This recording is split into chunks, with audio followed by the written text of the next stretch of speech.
வணக்கம். Big topic with Karthik Mayakumar. Ukraine Russia கான்ஃப்ளிக்ட்ல நாம யாருமே எதிர்பார்க்காத பல ட்விஸ்ட் அண்ட் டர்ன்ஸ் இப்போ ஒன்று அரங்கேறிக்கிட்டு இருக்கு. ஒரு பக்கம் பார்த்தீங்கன்னா பிரதமர் மோடி அவர்கள் ஜெலன்ஸ்கிக்கு ஃபோன் பண்ணி பேசியிருக்காரு, ஒரு வாக்குறுதி கொடுத்துருக்காரு. இன்னொரு பக்கம் ஜோ பைடன் அவர்களும் ஜெலன்ஸ்கிக்கு ஃபோன் பண்ணி பேசியிருக்காரு, அவர் ஒரு வாக்குறுதி அளிச்சிட்டாரு. இது எல்லாம் தாண்டி ஒரு டிஃபென்ஸ் அனலிஸ்ட் ஒருத்தர் மிகப்பெரிய விஷயத்தை கிளைம் பண்ணியிருக்காருங்க, இது நடக்க போகுது அப்படின்னு சொல்லிட்டு. அது ஆக்சுவலாக உங்களுக்கு ஷாக்கை ஏற்படுத்தும், அதில் எந்த மாற்று கருத்தை வேணாம். இவ்வளோ விஷயங்கள் அடங்கினதாக இந்த கண்டென்ட் அமைய போகுது. நிகழ்ச்சிகளை போகலாம்.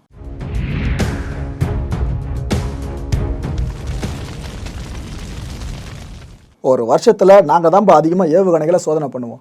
எங்கள் இடத்த வேறு எந்த நாடாலையும் பிடிக்கவே முடியாதுன்னு கங்கணம் கட்டி சோதனை மேலே சோதனை பண்ணிக்கிட்டு இருக்க நாடு தான் வடகொரியா. ஏவுகணையில் மட்டும் சோதனை மேலே சோதனை கிடையாது, மனுஷ குலத்தையே சோதனைக்கு உட்படுத்துகிற மாதிரி தான் பல வேலைகளை பார்த்துக்கிட்டு இருக்கு. இது இந்த உலகத்திலே தனி உலகம் மாதிரி வடகொரியா அப்படின்ற ஒற்றை நாடு மாறி நின்றுக்கிட்டு இருக்கு.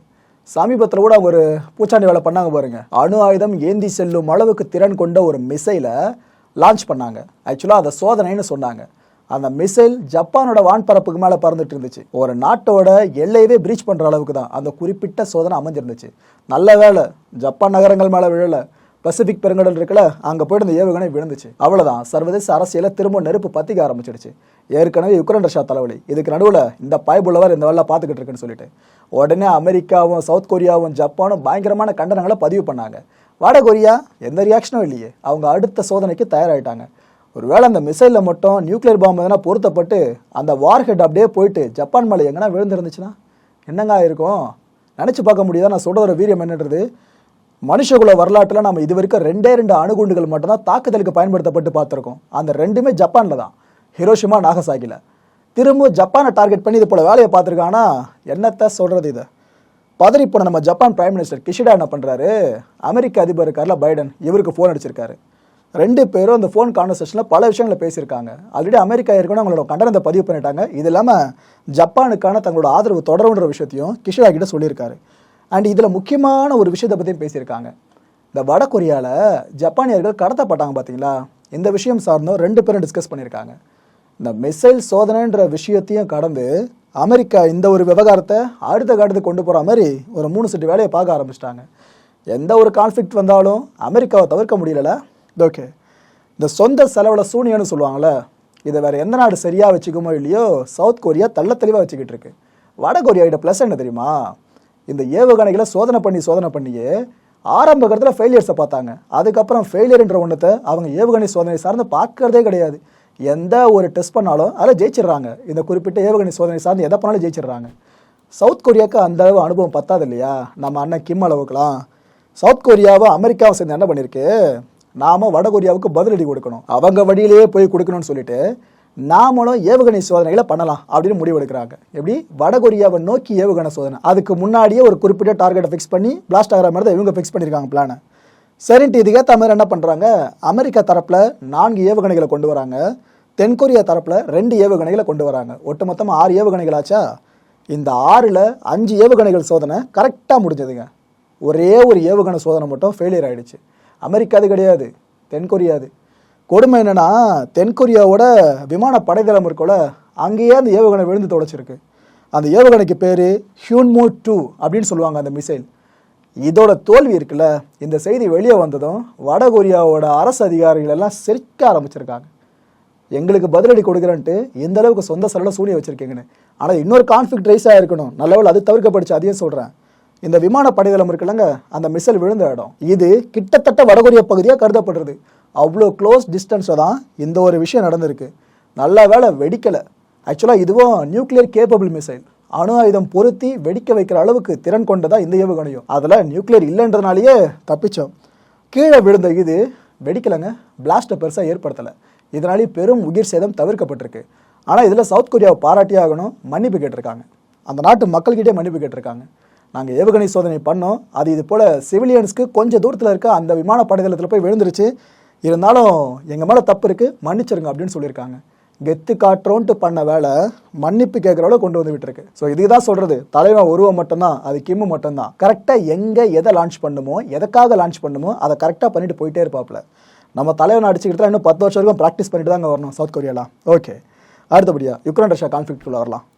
நம்ம விளாடிமிர் புட்டின் இருக்கார்லங்க, இவர் இதுக்கு முன்னாடி பல பட்ட பெயர்கள் இட்டு உலக தலைவர்கள் அழைச்சிக்கிட்டு இருந்தாங்க. இப்போ மேற்குலக ஊடகங்களும் ஒரு சில தலைவர்களும் என்ன தெரியுமா பட்ட பேரிட்டு அழைச்சிக்கிட்டு இருக்காங்க? அடால்ஃப் ஹிட்லருக்கு என்ன பட்ட பேரை கொடுத்தாங்களோ அதே பேரை தான் இவருக்கும் கொடுத்துருக்காங்க. ரஷ்யன் டிக்டேட்டர் விளாடிமிர் புட்டினா. இந்த கான்ஃப்ளிக்ட் ஆரம்பித்து 7.5 மாதங்கள் ஆகுதா? இது வரைக்கும் இது போல ஒரு பட்டத்தை நான் எங்கேயுமே பார்க்கல. ஃபார் த ஃபர்ஸ்ட் டைம் இந்த கண்டென்ட் நம்ம ரிசர்ச் பண்ண ஆரம்பித்த ஃபர்ஸ்ட் டைம் இப்போ தான் பார்க்குறோம். ரஷ்யன் டிக்டேட்டர் விளாடிமிர் புட்டின், அதாவது ரஷ்ய சர்வாதிகாரி விளாடிமிர் புட்டின்னு அர்த்தம். இந்த மனுஷன் ஏற்கனவே கொஞ்சம் ஈகோ ட்ரிகர் பண்ணி விட்டாலே பயங்கரமாக ரியாக்ட் பண்ணுறவர் இப்போ இது போல் பட்டத்தெல்லாம் கொடுத்து அழகு பார்க்குறான்னா அடுத்து என்னென்ன பண்ண போகிறாரோ. சமீபத்தில் இந்த 4 யுக்ரைனிய பகுதிகளை ரஷ்யாவோடு இணைச்சாங்க பார்த்தீங்களா?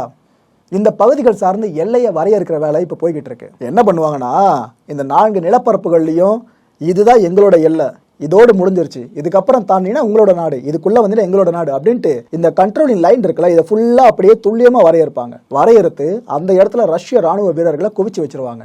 இதுக்கப்புறம் அதெல்லாம் யுக்ரைனிய நிலப்பரப்புகள் கிடையாது, ரஷ்ய நிலப்பரப்புகள். யுக்ரைனியர்களே உள்ளே வந்தாலும் அத்துமீறியவர்களாக கருதப்படுவாங்க. எவ்வளோ பெரிய விஷயம் பாருங்க. இவ்வளோ காலமாக யுக்ரைனிய நிலப்பரப்புன்னு நம்ம எதை சொல்லிக்கிட்டு இருந்தோமோ இனிமேல் அதை ரஷ்ய நிலப்பரப்புன்னு சொல்ல போகிறோம். அதுக்கான ஆரம்ப கட்ட எல்லை வரையறை பணி தான் இப்போ ஆரம்பிச்சிருக்காங்க. சரி, இதெல்லாம் கரெக்டாக போயிட்டுருக்கு. இன்னொரு பக்கம் சர்வதேச அரசியல் எப்படி ரியாக்ட் பண்ணப்பட்டு இருக்குன்னு பார்த்தா, நம்ம பிரதமர் மோடி அவர்களும் பைடன் அவர்களும் இதுக்குள்ளே வந்திருக்காங்க. இந்த எல்லை வரையறை பண்ணுறாங்க அப்படின்னாலே அங்கே அதிகப்படியாக ராணுவ வீரர்களை குவிக்க போகிறாங்கன்னு அர்த்தம். இப்போட மிலிட்டரி மொபிலைசேஷன் நடந்துகிட்டு இருக்கல ரஷ்யாவில், இது எல்லாமே இதோட ஒரு அங்கம் தான். அங்கே சேர்ற ஆட்களில் பல பேரை இங்கே கொண்டு வந்து நிலைநிறுத்த தான் போகிறாங்க ரஷ்யன்ஸ். அதையும் பொறுத்திருந்து பார்க்க தான் போகிறோம். இதுக்கு நடுவில் தான் மோடி அவர்களும் ஜெலன்ஸ்கி அவர்களும் ஃபோன் கான்வர்சேஷனில் ஈடுபட்டிருக்காங்க. அப்போ பிரதமர் மோடி அவர்கள் ஜெலன்ஸ்கிக்கு கொடுத்திருக்க வாக்குறுதி என்னன்னு பார்த்தீங்கன்னா, அமைதியான முறையில் தீர்வு காண்பதற்கு இந்தியா உங்களோட எப்போவுமே உறுதுணையாக நிற்கும், 2 தரப்பும் அமைதியான போக்குக்கு மட்டும் திரும்பிட்டீங்கன்னா உலகம் அமைதியாகும், நாங்கள் உங்களோட தோளோட தோல் நிற்கிறோம், நீங்கள் பண்ணுங்க, ஆனால் நாங்கள் கவுண்டர் அப்படின்ற விஷயத்தில் பெருசாக இன்வால்வ் ஆக மாட்டோம், ஆனால் அமைதியை நோக்கி எந்த தரப்பு போனாலும் அந்த தரப்போட உறுதுணையாக நிற்போம், நீங்கள் போகிறதா இருந்தால் உங்கள் கூட நிற்கிறோன்னு பிரதமர் மோடி அவர்கள் சொல்லியிருக்காப்புல, வாக்குறுதியாக கொடுத்துருக்காரு. இது ஒரு பக்கம். ஆக்சுவலாக இந்த வாரம் ஃபுல்லாக ஃபோன் வாரம் போல இருக்குங்க, தொடர்ந்து ஃபோன் அடிச்சுக்கிட்டே இருக்காங்க. இன்னொரு பக்கம் நம்ம அமெரிக்க அதிபர் ஜோ பைடன் இருக்கார்ல, அவரும் ஜெலன்ஸ்கிக்கு ஃபோனில் பேசியிருக்காரு. அப்போ பைடன் அவர்கள் பார்த்தீங்கன்னா ஜெலன்ஸ்கிக்கு கொம்பு சீவி விட்டுருக்காரு. என்ன தெரியுமா சொல்லியிருக்காரு? நீங்கள் எடுத்த முடிவு சரியான முடிவு, இந்த இழந்த நிலங்களை மீட்டே தீர்வோன்னு சொல்லிட்டு அது வரைக்கும் சண்டை போட்டுக்கிட்டே இருப்போம்னு சொல்லியிருக்கீங்களே, சம முடிவு அது. இந்த முடிவை பாராட்டி உங்களுக்கு நாங்கள் திரும்பவும் ஆயுத உதவியை பண்ணுறோம் அப்படின்னு சொல்லியிருக்காரு. இந்த ஹைமார்ஸ் இருக்குல்லங்க, மல்டிபிள் ராக்கெட் லான்ச்சர், இது மாதிரி 4 ஹைமார்ஸை யுக்ரைனுக்கு கொடுக்க போகிறாங்க. அது அவரே சொல்லியிருக்காராம். வெள்ளை மாளிகை இதை உறுதிப்படுத்தியிருக்கு. ஒட்டுமொத்தமாக இந்த ஹைமார்ஸ் அண்ட் இது கூடவே நிறைய வெடிப்பொருட்கள் அண்ட் இது கூடவே பார்த்தீங்கன்னா நிறைய ஏவுகணை எதிர்ப்பு ஆயுதங்கள்னு கிட்டத்தட்ட $625 மில்லியன் வேர்த்துக்கு தான் அந்த குறிப்பிட்ட மிலிட்ரி பேக்கேஜ் இருக்க போதான். இவ்வளோ ஆயுத உதவியை பண்ணுறாப்புல. ஒரு பக்கம் இந்தியா வாக்குறுதி அளிச்சிருக்கு, இன்னொரு பக்கம் பைடனும் வாக்குறுதி கொடுத்துருக்காரு. ஆனால் ராணுவ ஆயுதங்கள் சார்ந்து 3வது தரப்பு பார்த்தீங்கன்னா வேர்ல்ட் பேங்க், உலக வங்கி, அவங்க இப்போ என்ன சொல்லியிருக்காங்க, யுக்ரைனோட இப்போதைய நிலைமையை நாங்கள் புரிஞ்சுக்கிட்டோம், ஸோ இதனாலேயே $500 மில்லியன் பணத்தை நாங்கள் கடனாக கொடுக்குறோம் யுக்ரைனுக்கு அப்படின்னு சொல்லியிருக்காங்க. நல்லா அண்டர்லைன் பண்ணிக்கங்க, சும்மா கொடுக்கல, கடனாக கொடுக்குறாங்க. கடந்த பிப்ரவரி மாதம் 24ஆம் தேதி, இதை நம்ம மறக்கவே மாட்டோம் எவ்வளோ வருஷம் ஆனாலும். ஏன்னா காரணம், அன்னைக்கு தான் யுக்ரைனுக்கும் ரஷ்யாவுக்கும் இடையில கான்ஃப்ளிக்ட் உதயமாச்சு. இதுக்கு அடுத்தபடி நம்ம ஒரு தேதி இதுக்கப்புறம் ஞாபகம் வச்சுக்கணும் அப்படின்னா அது செப்டம்பர் 21ஆம் தேதிங்க. ஏன்னா இந்த குறிப்பிட்ட நாளில் தான் ரஷ்ய அதிபர் விளாடிமிர் புட்டின் அஃபிஷியலாக அனௌன்ஸ் பண்ணாரு மிலிட்ரி மொபிலைசேஷன் சார்ந்து கிட்டத்தட்ட 3 லட்சம் பேரை நாங்கள் புதுசாக ராணுவ வீரர்களாக மாற்ற போகிறோம். ரஷ்ய ராணுவத்தில் ஆட்கள் பற்றாக்குறை, ஸோ அதனால் நாட்டு மக்களை வச்சு அந்த பற்றாக்குறை நிவர்த்தி பண்ண போகிறோம் அப்படின்ட்டு ரஷ்ய அரசு அதிகாரப்பூர்வமாக சொல்லி முடிச்சிருச்சு. அவ்வளோதான். அதுக்கப்புறம் மேற்குலக ஊடகங்கள் ஒரு செய்தியை தொடர்ந்து ஜெராக்ஸ் அடிச்ச மாதிரி வெளியிட ஆரம்பிச்சாங்க. அது என்ன செய்தினா, புட்டின் அவர்களோட அறிவிப்பை கேட்டு பயந்து போன ரஷ்ய மக்கள்லாம் நாட்டை விட்டு தெரிச்சு ஓடிக்கிட்டு இருக்காங்க. இப்போ வரைக்கும் ஒரு 3 லட்சம் பேர் வரைக்கும் வெளியே ஓடி இருக்காங்க அப்படின்னு சொன்னாங்க. இப்போ இந்த ஃபோர்ப்ஸ் இதழ் இருக்குல்ல, உலக புகழ்பெற்ற இதழ், அவங்க ஒரு நம்பர்ஸை வெளியிட்டிருக்காங்க. கிட்டத்தட்ட 7 லட்சம் ரஷ்யர்கள் நாட்டை விட்டு வெளியே ஓடி போயிருக்காங்களாம் பயத்தில். இங்கே இருந்தால் நம்ம அதிபர் நம்ம கையில் ஆயுதத்தை கொடுத்து சண்டை போடுன்னு சொல்லுவார், யார் போய் சாகிறது அப்படின்ற பயத்திலேயே கிட்டத்தட்ட 7 லட்சம் பேர் இப்போ வரைக்கும் போயிருக்காங்களாம். செப்டம்பர் 21ஆம் தேதியிலேருந்து இப்போ வரைக்கும் எடுத்துக்கிட்டாலே இவ்வளோ நம்பர்ஸ் வருதுன்னு ஃபோர்ப்ஸ் சொல்லுதுங்க. ஆக்சுவலாக ரஷ்யா கிட்ட கேட்டால் இதையும் திட்டவட்டமாக மறுக்கிறாங்க. அவ்வளோலாம் கிடையாதுங்க அப்படின்றாங்க. ஆரம்பத்தில் இதை நம்ம பார்த்துக்கிட்டு இருக்கோம், இந்த பக்கம் ஒன்று சொன்னால் அந்த பக்கம் இல்லைன்னுவாங்க. அதுதான் இங்கே நடந்துகிட்டு இருக்கு. ஆக்சுவலாக இன்னொரு ஃபைண்டிங் இப்போ முன்வைக்கப்பட்டிருக்குங்க. இந்த டூரிஸ்ட் விசான்னு சொல்லுவாங்கள்ல, சுற்றுலா விசான்னு சொல்லிட்டு, இதை பேஸ் பண்ணி தான் நிறைய ரஷ்யர்கள் பல நாடுகளுக்கு தெரிச்சு ஓடிக்கிட்டு இருக்காங்களாம். அதில் ஸ்பெசிஃபை பண்ணி இப்போ வெளியிடப்பட்டிருக்க பட்டியல் பார்த்தீங்கன்னா போலந்து, ஃபின்லாந்து, உஸ்பெகிஸ்தான், கஜகிஸ்தான் இந்த 4 நாடுகளையும் தாண்டி பல நாடுகளுக்கும் ரஷ்யர்கள் தெரிச்சுக்கிட்டு இருக்காங்களாம். ஒரு பக்கம் பார்த்தீங்கன்னா ஃபோர்ப்ஸ் இந்த ஒரு தகவலை வெளியிட்டிருக்கு. இந்த தகவலை கேட்டதை நாம் என்ன ரியாக்ட் பண்ணுவோம்? ஓகே, அப்போ ரஷ்யாவில் ஆண் மகன்களே இல்லை போல இருக்க, பெருசாக குறைஞ்சிச்சு போல இருக்க எண்ணிக்கை. இத்தனை பேர் வெளியே தெரிச்சு ஓடி இருக்காங்கன்னா அப்போ புட்டின் செட் பண்ணியிருக்காருல 3 லட்சம் அப்படின்ற டார்கெட், இது எப்படி அச்சீவ் பண்ண போறாரு, கஷ்டமாச்சு அப்படின்னு நினைப்போம். ஆனால் நாம் இப்படி நினைக்கக்கூடாதுன்னு தான் ரஷ்யாவோட டிஃபென்ஸ் மினிஸ்டர் செர்ஜி ஷோய்கு இருக்கார்ல, அவரோட ஸ்டேட்மெண்ட்டை இப்போ வெளியிட்டிருக்காரு. அதில் என்ன தெரியுமா சொல்லியிருக்காரு? செப்டம்பர் 21 நம்ம அறிவித்த பிற்பாடு இப்போ வரைக்கும் பார்த்தீங்கன்னா 2 லட்சத்துக்கும் மேற்பட்டவங்க ரஷ்ய இராணுவத்தில் சேர்ந்துருக்காங்கன்னு சொல்லியிருக்காரு. எவ்வளோ பெரிய அப்டேட் பார்த்தீங்கன்னா இது. ஒரு பக்கம் பார்த்தா யாருமே சேர மாட்டாங்க நினச்சிக்கிட்டு இருந்தோம். இங்கே பாருங்க, 2 லட்சத்துக்கும் மேற்பட்டவங்க சேர்ந்துட்டதை அவரே சொல்லியிருக்காரு. 80 பயிற்சி மைதானங்களாங்க ஒட்டுமொத்தமாக ரஷ்யாவில் இவங்களுக்கு பயிற்சி கொடுக்கறதுக்காகவே அண்ட் 6 மையங்களையும் கிரியேட் பண்ணியிருக்காங்களாம் ஃபுல்லாக என்ரோல்மெண்ட் ப்ராசஸ்க்காகவே. அண்ட் இதில் இன்னொரு முக்கியமான விதியை பற்றி உங்களுக்கு சொல்லி ஆகணும். இது ஆக்சுவலாக பாதுகாப்பு துறையே இந்த இராணுவ அதிகாரிகள்கிட்ட சொல்லியிருக்க ஒரு விதியாக இது. என்னன்னா, ரஷ்ய மக்கள் இருக்காங்களே அதில் இருந்து தான் வாலண்டியர்ஸாக இப்போ பல பேருமே ரஷ்ய இராணுவத்தில் இணைய வராங்க அப்படின்னு சொல்கிறது ரஷ்யா. ஆனால் மேற்குலக நாடுகள் சொல்கிறது வாலண்டியர்ஸ்லாம் கிடையாதுங்க, மிரட்டி உள்ளே அழைச்சிட்டு வராங்கன்னு சொல்கிறாங்க. இதில் கடைசியில் குழப்பம் நல்லதாக போகுது. இது ஒரு பக்கம் விட்டுருங்க.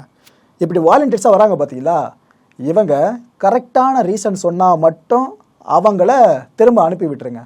அப்படி இல்லாமல் சும்மா சாக்கு போக்குக்காக I am suffering from fever இது போல் சம்திங் ஏன்னா காரணம் சொல்கிறாங்கன்னா அவங்கள விடாதீங்க, உடற்தகுதிக்கு உட்படுத்துங்க. அதுக்கப்புறமா அவங்க இராணுவத்துக்கு ஃபிட்டான பர்சன்ஸாக இருந்தாங்கன்னா பிடிச்சவங்கள இராணுவத்தில் சேர்த்து விடுங்க. மற்றபடி வேலிட் ரீசனாக இருந்துச்சுன்னா அவங்கள வீட்டுக்கு அமுச்சு விட்டுருங்க அப்படின்ட்டு டிஃபென்ஸ் மினிஸ்ட்ரியே அந்த இராணுவ அதிகாரிகளுக்கு சொல்லியிருக்காங்களாம். ரஷ்ய இராணுவத்துக்கு என்னப்பா அவ்வளோ அவசரம், இப்படி ஆட்களை பிடிச்சி போட்டுக்கிட்டே இருக்காங்க அப்படின்னு கேட்டிங்கன்னா காரணம் இருக்குங்க.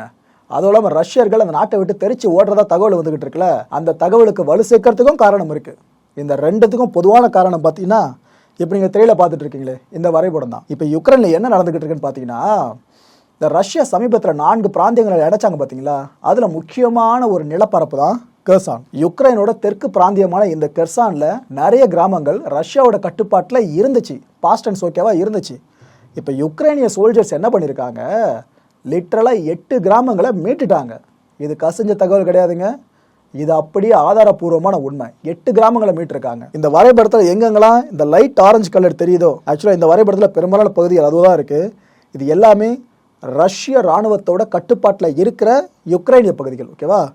ஆக்சுவலாக இது இப்போ பல பேர் ரஷ்ய பகுதிகள்னு சொல்லுவீங்க, ஆனால் யுக்ரைன் ஆதரவாளர்களை வீடியோ பார்த்துட்டு இருப்பீங்க, அதனால் நீங்களே புரிஞ்சுக்கிறத புரிஞ்சுங்க. ஓகேவா? இதில் இன்னொரு பக்கம் இந்த ஷேட் பண்ணப்பட்டிருக்கு பார்த்தீங்களா, ஒயிட் லைட் ஆரஞ்சு ஷேட் பண்ணப்பட்டிருக்கு பாருங்க, இது எல்லாமே ரஷ்ய படைகள் முன்னேறிக்கிட்டு இருக்க பகுதிகளை குறிக்கிறது. இதில் இந்த நிறம் இருக்குது பாருங்க, ஊதா நிறம், இது எங்கெங்கெல்லாம் இருக்கோ அந்த பகுதிகள்லாம் யுக்ரைனிய இராணுவ வீரர்கள் ரஷ்யா கிட்ட இருந்து மீட்டிருக்காங்க. அப்பேற்பட்ட பகுதிகள் தான் இது. நான் சொன்ன பாருங்க 8 கிராமங்கள் இந்த கெர்சான் சார்ந்து, அதெல்லாம் இந்த பக்கம் வந்துடும். இப்படி ஒவ்வொரு பகுதியிலையும் இழந்த நிலங்களை மீட்கிற முயற்சியில் யுக்ரைனிய வீரர்கள் அவ்வளோ திறம்பட முயற்சி பண்ணிக்கிட்டு இருக்காங்க. பலன் கிடைக்குதான்னு கேட்டிங்கன்னா கிடைச்சிக்கிட்டு இருக்கு. ஏன்னா யுக்ரைனுக்குள்ளே இறங்கின ரஷ்ய வீரர்கள் எண்ணிக்கை வெகுவாக குறைஞ்சிருக்கு. இதை ஃபில் பண்ணுறதுக்காக தான் மொபிலைசேஷன் ஆரம்பிச்சிருக்காப்புல. அதில் இப்போ 2 லட்சத்துக்கு மேற்பட்டவங்க சேர்ந்ததாக சொல்லியிருக்காரு. அந்த டார்கெட் ஃபுல்ஃபில் ஆயிடுச்சுன்னா கண்டிப்பாக இங்கே இறக்கி விட்டான்னு வச்சுக்கோங்க, இழந்த கிராமங்கள் இருக்குது பாருங்க, ரஷ்யா இழந்த கிராமங்கள், அதை திரும்ப மீட்க வாய்ப்பு இருக்குது. எப்படி போயிட்டு இருக்கு பார்த்தீங்களா? வலிமையானவன் நினைச்சதை எடுத்துப்பான் அப்படின்றத இந்த இடம் மூலமாக தெளிவாக புரியுதுங்க. இப்போ யுக்ரைனு கை ஓங்கியிருக்கு, இதுக்கப்புறம் ரஷ்யா கை ஓங்காதுன்றதுக்கு என்ன கேரண்டி? ஏன்னா அவங்களும் வீரர்களை களமிறக்க ஆரம்பிச்சிட்டாங்கன்னா பிரச்சனை இன்னும் பெருசாக மாறும். இன்னும் கூடுதல் இடங்களை கைப்பற்றினாலும் ஆச்சரியப்படுறது கிடையாது. பார்க்கலாம் என்னென்ன சர்ப்ரைசஸ் நம்மளுக்கு காத்துக்கிட்டு இருக்கேன்னு. இதுக்கு நடுவில் யுக்ரைன் இப்போ என்ன சொல்லியிருக்கேன்னு பார்த்தீங்கன்னா, கடந்த சில வாரங்களில் மட்டுமே 2000க்கு மேற்பட்ட ரஷ்ய வீரர்கள் எங்ககிட்ட சரணடைஞ்சிருக்காங்க அப்படின்னு சொல்லியிருக்கு யுக்ரைன். அண்ட் இது வரைக்கும், அதாவது கடந்த பிப்ரவரி மாதம் 24ஆம் தேதி ஆரம்பித்து இப்போ வரைக்கும் 60,800 வீரர்களை ரஷ்ய இராணுவம் இழந்திருக்கு. இழக்க வச்சது நாங்கள் தான் சொல்கிறாங்க. இழந்த நிலங்களை மீட்கிற வரைக்கும் நாங்கள் போராடிக்கிட்டே இருப்போன்றாங்க. இந்த காலா படத்தில் டைலாக் ஒன்று வரும் பாருங்க, நிலம்தான் எங்கள் உரிமை. லிட்டரலாக அதை இங்கே அப்படியே பார்க்க முடியுது. அது லிரிக்ஸில் பார்த்தப்போ கூட நம்மளுக்கு பெருசாக பவர் இல்லை, படத்தில் டைலாகாக பார்த்தப்போ கூட பெருசாக பவர் நம்மளுக்கு தெரியல. ஆனால் நிலத்தை மையமாக வச்சு தான் இவ்வளோ பெரிய போர் அங்கே கட்டவிழ்த்து விடப்பட்டிருக்கு. ஓகே, இப்போ எலான் மஸ்கோட பஞ்சாயத்துக்கு வரலாம். கடந்த சில தினங்களுக்கு முன்னாடி என்னென்ன நடந்துச்சுன்னு பார்த்துருந்தோம். எலான் மஸ்க்குக்கும் ஜெலன்ஸ்கிக்கும் இடையில வார்த்தை போர் வலுத்து இருந்துச்சு. ஏன்னா எலான் மஸ்க் இப்போ இருக்க யுக்ரைனுக்கு ஹெல்ப் பண்ணிக்கிட்டு இருக்காரு. ஆனால் ஜெலன்ஸ்கி ஒரு சில வேலைகளை பார்க்கவே இவர் கடுப்பாயிட்டு ஒரு சில வார்த்தைகளை தெரிவிக்கவே வார்த்தை பூரா மாறி இருந்துச்சு. அதில் என்னென்னலாம் எஸ்கலேஷன் நடந்துச்சுன்னு முந்தைய வீடியோக்களே பேசியிருப்பேன், அதை பார்த்து தெரிஞ்சுக்கங்க. இப்போ எலான் மஸ்க் என்ன சொல்லியிருக்காப்புல, இவ்வளோ நடந்த பிற்பாடும் கூட நான் இன்னும் யுக்ரைனை தான் ஆதரிக்கிறேன்னு சொல்லியிருக்காருங்க. ஏன்னா ஜெலன்ஸ்கி வாக்கெடுப்புலாம் நடத்தினார். எந்த எலான் மஸ்கை மக்களுக்கு பிடிக்கும், யுக்ரைன் ஆதரவு எலான் மஸ்கா இல்லை ரஷ்யா ஆதரவு எலான் மஸ்கா இப்படின்ற கேள்விகளை கேட்டு தான் மக்கள்கிட்ட கருத்து கணிப்பு நடத்திருந்தாப்புல யாரு, ஜெலன்ஸ்கி. இதில் கடுப்பான பல பேர் ஜெலன்ஸ்கியை வறுத்தெடுக்க ஆரம்பித்தாங்க. இவ்வளோ நடந்த பிற்பாடும் இவர் சொல்கிற விஷயம், இவ்வளோ நடந்தும் நான் இன்னும் யுக்ரைனை தான் ஆதரிக்கிறேன்னு சொல்கிறாரு நம்ம எலான் மஸ்க். பெரிய போர் வெடிச்சிடுமோ அப்படின்ற பயம் இன்னும் எனக்குள்ளே இருக்குது. இது நடந்துட்டா யுக்ரைனுக்கு மட்டும் அழிவு கிடையாதுங்க, ஒட்டுமொத்த உலகத்துக்கு அது அழிவாக மாறிடும். அமைதியை தேடுறதா இப்போதைக்கு ஒரே தீர்வு. இதை நான் மனசில் வச்சு தான் சொல்கிறேன். ஆனால் இதை புரிஞ்சிக்காமல் பேசுறதுலாம் எப்படிங்கன்ற மாதிரி தான் கேட்டிருக்காரு. மனசுக்குள்ளே அவ்வளோ கடுப்பு இருக்கும். ஆனால் பொது வெளியில் ஓப்பனாக சொல்ல முடியாதுல்ல, அதான் சுற்றி இப்படி சொல்லியிருக்காரு. ஆக்சுவலாக ஸ்டார்லிங் ப்ராஜெக்ட் மூலமாக தான் யுக்ரைனில் இணைய வசதி அப்படின்றத திரும்ப கொடுத்துருந்தார் இவர். அப்பேற்பட்ட எலான் மஸ்கை ஜெலன்ஸ்கி சீன்றார்னா இதை என்னத்தை சொல்கிறது. ஓகே, அடுத்து ஒரு பெரிய தகவல் வெளியாகி இருக்குங்க. இன்றைய நாளில் மிகப்பெரிய ஹெட்லைனு இந்த செய்தி தான். போலந்தை தலைமாக கொண்டு செயல்பட்டுக்கிட்டு இருக்க ஒரு டிஃபென்ஸ் அனலிஸ்டான கொன்ராட் முசிகா என்ன தகவலை வெளியிட்டிருக்காப்புலனா, யுக்ரைன் எல்லை ஓர பகுதி இருக்குல்லங்க, அங்கே ரஷ்ய ராணுவ வீரர்கள் குவிக்கப்பட்டுக்கிட்டு இருக்காங்களாம். எதுக்காக குவிக்கப்பட்டிருக்கான்னு நினைக்கிறீங்க? என்ன தெரியுமா சொல்கிறாரு, அங்கே அணு ஆயுத சோதனையை ரஷ்யா பண்ண போகிறாங்க. இதுக்கான எல்லா எக்யூப்மெண்ட்டையும் அவங்க கொண்டு வந்துட்டாங்க. ராணுவ வீரர்கள் முதற்கொண்டு அணிதிரட்டி அங்கே அழைச்சிட்டு வந்திருக்காங்க. இன்னும் கொஞ்ச நாட்களுக்குள்ள அங்கே அணு ஆயுத சோதனை நடக்க போகுது. உலகத்துக்கே மிகப்பெரிய அச்சுறுத்தலை ரஷ்யா விடுக்க போகுதுன்னு சொல்லியிருக்காங்க. இந்த டிஃபென்ஸ் அனலிஸ்ட் சொல்கிறது மட்டும் நடந்துருச்சு அப்படின்னா கண்டிப்பாக 3ஆம் உலகப்போர் மூலம் அபாயம் இருக்குல்ல, அது இன்னும் அடுத்த காலத்துக்கு போயிடும். ஏன்னா மேற்குலக நாடுகளும் இப்போ வரைக்கும் மௌனம் சாதிச்சுக்கிட்டு இருக்கு. அவங்க இன்னும் டைரெக்டாக களத்தில் இறங்கலை. ஜஸ்ட் இந்த வெப்பனை கொடுக்கறது, பண உதவி பண்ணுறது இதான் பண்ணிக்கிட்டு இருக்காங்க. அவங்களும் டைரெக்டாக மிலிட்டரி களமிறக்கி விட்டாங்கன்னா பெரிய பிரச்சனையாக முடியுங்க. ஸோ இந்த அனலிஸ்ட் சொல்லியிருக்க இந்த ஒரு விஷயம் நடக்குதா இல்லையான்றதை பொறுத்திருந்து பார்க்கலாம். ஏன்னா இதை சார்ந்து தான் மற்ற எல்லா எஸ்கலேஷன்ஸும் இந்த யுக்ரைன் ரஷ்யா கான்ஃப்ளிக்ட் சார்ந்து அமைய போகுது. அடுத்த நிகழ்ச்சியில் சந்திக்கலாம். நன்றி, வணக்கம்.